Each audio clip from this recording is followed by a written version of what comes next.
Welcome to Hot Sheets, a podcast about real estate and other things in Missoula, Montana, hosted by Ben Ferens and Shannon Hilliard. See us online at hotsheets.co.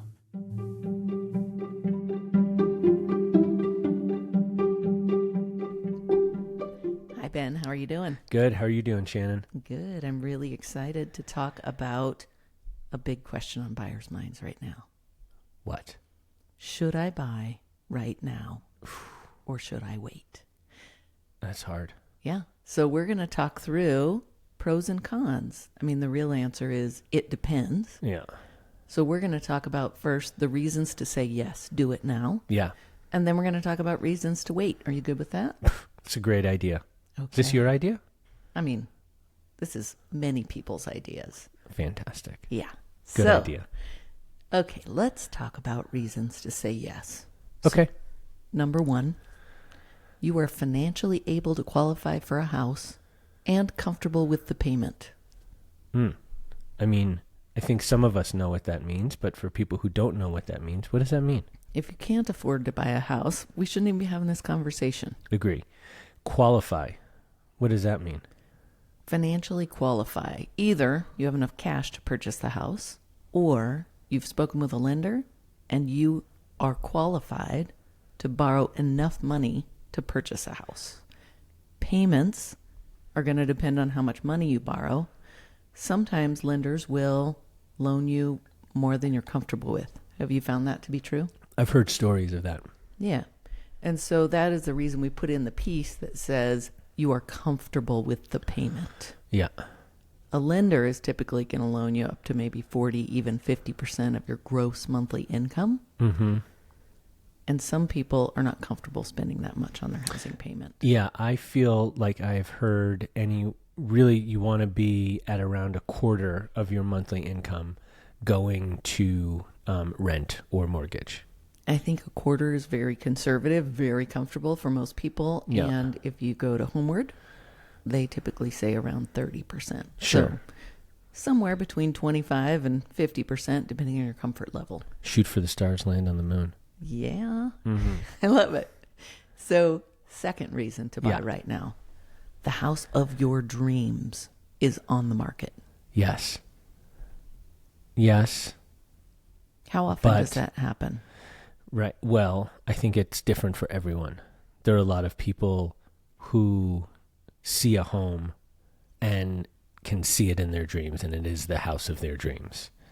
I think there are other people who have vision enough to know that they could change the paint color, they could do a renovation, they could replace some things, and it could be the house of their dreams. So maybe it's the location of their dreams and the floor plan of their dreams? I think it's different for everyone. I guess the caveat is either it is the house of your dreams, meaning it's got everything that you want, checks all the boxes, or it checks enough of the boxes and you can check the other ones off yourself by changing. Perfect. Yeah. What about third point? You need to move Yes. and you have 5 dogs. Right. Talk about that. Yeah. Well, I'm going to say for most property owners who are renting, they don't want 5 dogs. Yeah. So I think renting with 5 dogs is problematic. Yeah. So why do you have 5 dogs? You love dogs. Dogs are amazing. I love dogs, but I've never had 5 of them at the same time. Have you? No. Do you want 5 dogs at the same time? If I was fostering puppies, maybe. Okay. Yeah. All right. So I don't think you can rent a house with 5 dogs easily. I agree. Okay. If you have the money, whether you are borrowing it or you have it in cash, if you have 5 dogs, you should probably buy a house. You probably should. So let's talk about time frame. Yeah. My next point is you should be prepared to stay in that house for a specific amount of minimum time. My number is 3 years. Yeah. And I've heard that number all the way up to 10. Yes. Why is that important? Well, let's see. I think it's important for a lot of different reasons. Let's just stick with the basic reasons. Number one, it takes a lot of effort to buy a house. It takes a lot of effort to move into a house. It's an emotional drain, I think, for a lot of people looking for a home and buying one. So emotionally, I do think there's a little bit of a tax. Yeah. There are also costs associated with purchasing a home, right? You've got your closing costs, you've got your lending costs. If you were to incur those costs twice before your house appreciates, you could actually be drawing from your profit before you can actually realize it. Perfect. I love that explanation. Yeah. But, life happens. And so sometimes you just have to do it. I mean, we were talking about this earlier. There's this preconceived notion that you should always profit when purchasing a home. And I think that purchasing a home provides you with a tremendous amount of luxury. Security and stability are two of them.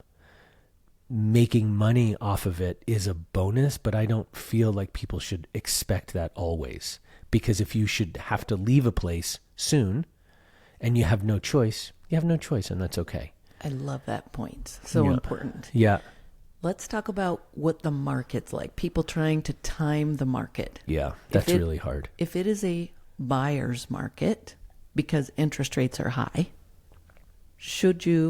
what's a reason to say yes and buy it right now? We'd have to refer back to point 2. It's the house of your dreams. It's the house of your dreams. And also, I want to add that in a buyer's market, you have a little more breathing room. You can get an inspection. You can look at multiple houses. You're not in a bidding war unless someone underprices their house, which can happen in a buyer's market. Yeah.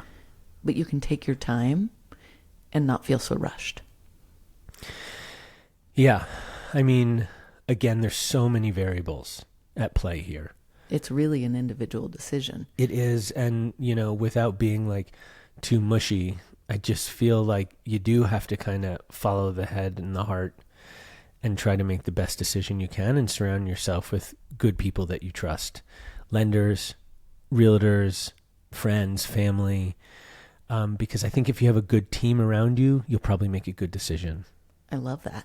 So let's talk about reasons to wait.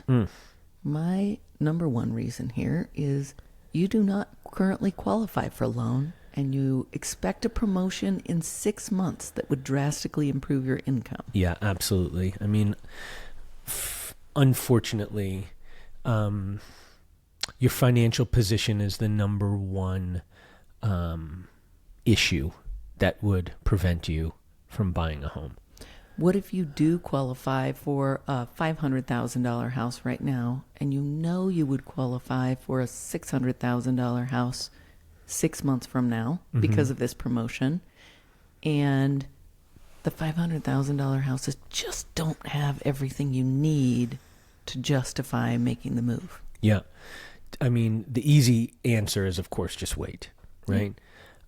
However, you can modify it. You can renovate the house as well. So if you have to have it and you have some vision and you have the appetite for renovation, which is a whole other conversation that we're going to have a little later, then I think it's okay to buy a smaller house and renovate it. It's hard to predict the future. It's not advised to try to predict your financial future and purchase a home according to a prediction of your financial position in the future. No one should recommend that. That brings me to ARM loans. Yeah. Should you take out an ARM loan with an adjustable rate, and you are making a payment right now that you are draining your savings to make, you're barely holding on, and you are counting on that payment going down with a refinance in 2 years? I mean, it's so individual. Me personally, no, I can't handle that. That's dangerous. Yeah. Someone who has a higher tolerance of risk, maybe that's right for them. You just got to know the risks. Yeah, The absolutely. risk is maybe you don't qualify in 2 years when it's time to refinance. Maybe something's happened in your life. Your job has changed. You no longer qualify. You're now saddled with this payment, which brings me to an important point I'd like to make. Back to the yes category, the do it now category. One way that I like to coach people to mitigate risk is to know the rental market. Yeah. And know that if you are in a position 2 years from now where you can no longer make this payment, is this house one that on paper, in the beginning at least, looks like rent could cover the mortgage in the event that you had to move for any reason? Yeah. I love this concept / formula so much that I actually advise clients to do it first and prepare for the worst case scenario. Know your options. So that there are no surprises. So if something does change, could you sell the house? Yes, no, maybe. Could you sell it for the same, more, or less than you purchased it for? And then could you rent it? Could you rent it to cover your mortgage? Because that happens a lot too, where if you are ahead of the market and your rent cannot cover your mortgage, you have an issue. Yeah. So I like to go through this exercise with my clients early so that we kind of know, okay, here's the house. Here's the cost of the house. Here's the cost of purchasing the house, right, which is lending. Mm-hmm. And then where is the house in terms of the market? Is it ahead of the market? Is it behind the market? And then what is the escape plan? If something happens, people's lives change. Maybe, I'll leave it right there. People's lives change. So will you be able to handle a big life change with this home? And maybe it'll even help you with a big life change. Yeah, absolutely. There are lots of pluses and minuses on that one too. Me personally, I like to talk about this first. Yeah. Because I feel like the most successful transactions are the ones where clients are the most comfortable with the position that they're putting themselves in. I love it. Yeah. So another point, another reason to wait. You do not plan to stay in this home for the minimum amount of time. You don't plan to stay in this home for 3 to 10 years. Yeah. You are definitely graduating from a program that you've been in. We'll say college or trade school. And you definitely plan to move back home. Sure. In another state. You have 1 year left. Should you buy? You tell me. It depends. Yeah. If you're trying to build a rental portfolio for building wealth for your future, maybe you do buy. You live in it. You get owner-occupied financing. You move in a year. You rent it. In that case, you're choosing a house that cash flows and looks good for a long-term rental. What does that mean, cash flow? Cash flow means that you are making income. Your rent income is greater than all of your expenses, including your mortgage. I want a cash flow. I'd love to teach you how to do that in another episode. It is fantastic. Okay, the other thing that I think is important to mention too is that you should also consider what else you could be doing with your money if you don't purchase this home. Opportunity cost. And that is the opportunity cost. What would happen if you put it in the market, the stock market? We don't really know, but we try to predict. What if you invested it in your friend's business? What if you put it into a retirement fund? What if you put it into a college fund for your children? What if you put it into something super secure, like a CD, with a fixed return, and that return felt good to you? Yeah. I mean, this is also a conversation that I like to have in the beginning too.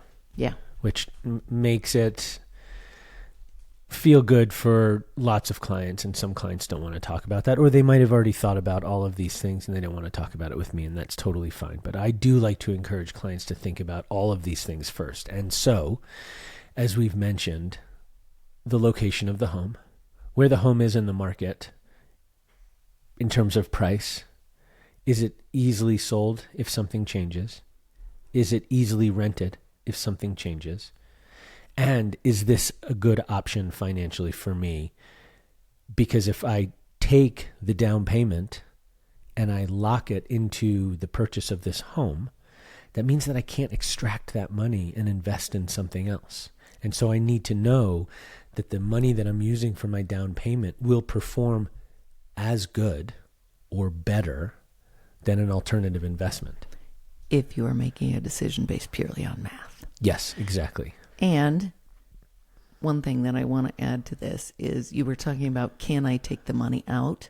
There are ways to take the money out. Yep. Home equity line of credit. Sure. That's a whole other episode. Yep. Right? Yeah. So I'm going to give you one more reason to wait and have you talk about this. Yeah.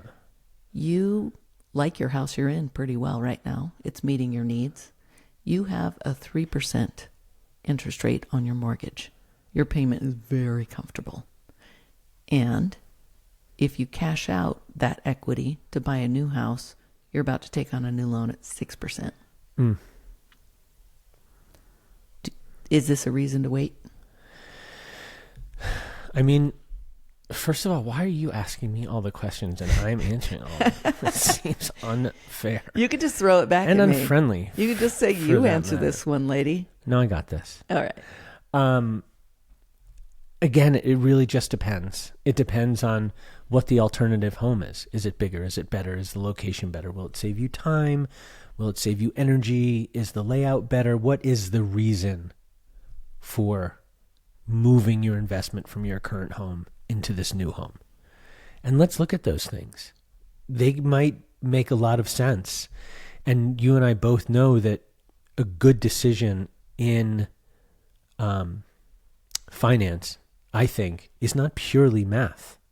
There's also an emotional component as well. Now, some might tell you to remove that from any equation that has to do with money and finance, but I still think that there are going to be a lot of reasons why you might want to do something, and there are going to be a lot of reasons why you don't do something. If you have a very low interest rate, let's just do some easy math here. Of course, I'm going to fumble this. The house is $500,000 that you're currently living in with a interest rate of 3%, right? Your new home is $750,000 and the interest rate is 7.125%. We don't even have to do that math. From a math perspective, your payment's going to be much bigger. Yeah. So the other reasons for making the move have to be pretty compelling. Exactly. Right? And they might be emotional.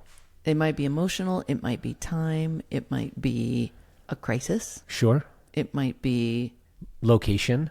Yeah. For any number of reasons. I like to say that people move for opportunity and they also move for pain. Yeah. Sometimes pain, when we're going through something in our life, is the most powerful motivator to make someone move. Yeah. It doesn't matter what interest rates are. If you can no longer be in the place you are, it's time to move. Yeah.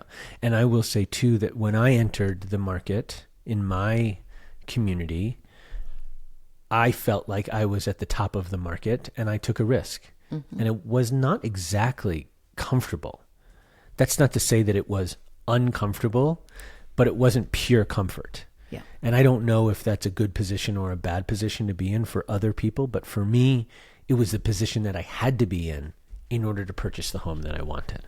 Yeah, sometimes you take a couple steps back to take that step forward, but you just got to make sure you can handle what you're getting in for. Yep. So one last point here.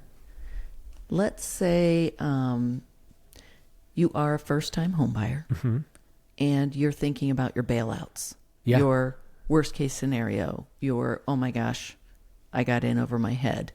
Can we talk about a couple of things in addition to leaving your house and renting it or selling it? I've got one I want to talk about specifically. Please. Getting roommates. Sure. So if you are stretching a little bit, are you willing to get some roommates? Maybe get 4 roommates and each of them has a dog and you have a dog also. Ew. Now you have 5 dogs. That will never happen to me. It did happen to me. It wasn't a full 5 dogs, but early in my home buying process, I was prepared to get roommates in the event that the mortgage got tight. Yeah. And I think that that's another thing that's really good to think about in the beginning. I also consider short-term rental as another opportunity to make money. Mm-hmm. It's controversial. It's not what everyone loves. But I think that asking yourself the questions about what would I do if this doesn't work? Those questions are as important as what will I do when this works? Because, of course, we're all trained to think about dream state. But it is so important for me personally and for my clients to think about what happens if we crash here. Yeah. How can we course correct? What can we do? Your point of renting is a great one. Selling is fine too. I mean, there are a lot of people who might be in a position where they can put more money down so that their mortgage is less, and then rent is really easy. Mm-hmm. There are other people who don't want to spend a lot of money, and so when they exit, it's easy to find someone to purchase because they didn't buy, a very big place or a very expensive place. Let's talk about buyers who try to time the market. Yeah. And they see price drops every day. Mm-hmm. They keep seeing them happen and they think, I am going to wait. And they wait and they wait and they wait. And suddenly the market starts shooting back up. Yeah. Here it is. We've hit the bottom. Mm. One thing I've seen with those buyers is that when the market goes down, it declines slowly, slowly, slowly. And it does go up and down. This is very normal. If you look at a graph over time, it goes up, it goes down. Right. One thing I've seen is a buyer who waits. Then they get to it. When the market goes back up, it tends to go up quickly. Does it go up faster than it goes down? I bet it does. Yeah. In my experience and in history, you can Google it, look at it. It tends to go up faster than it goes down in a shorter period of time. Yeah. So many other buyers at the exact same time realize, okay, we've hit the bottom, we've bounced back up. And what happens when you have many buyers and few houses for sale? Then you shift from a buyer's market to a seller's market. Yeah. And it becomes more competitive, and then you might be forced to offer over asking, in which case you might find yourself at a price that you deemed too high, that you watched pass you by, and now all of a sudden you're considering again. And if that's your situation and you still purchase the home, that's fine. So in many markets, and especially in a seller's market, and what I have found is an occasional buyer who waits for the bottom and they end up in bidding wars. Now they are competing with cash offers who are waiving inspection. They no longer can buy a house. They are no longer able. Yeah, it's not a comfortable situation to be in, that's for sure. Right? So to me, the best time to buy a house is when you can. Yes. When you know you can and you have the time you need to make an informed decision. You're not spending more than you're comfortable spending. Mm-hmm. Please don't get yourself in trouble from day one. No, for sure. And then, of course, do your due diligence to understand to the best of your ability with the team that you have around you, understand your market. Perfect. Yeah.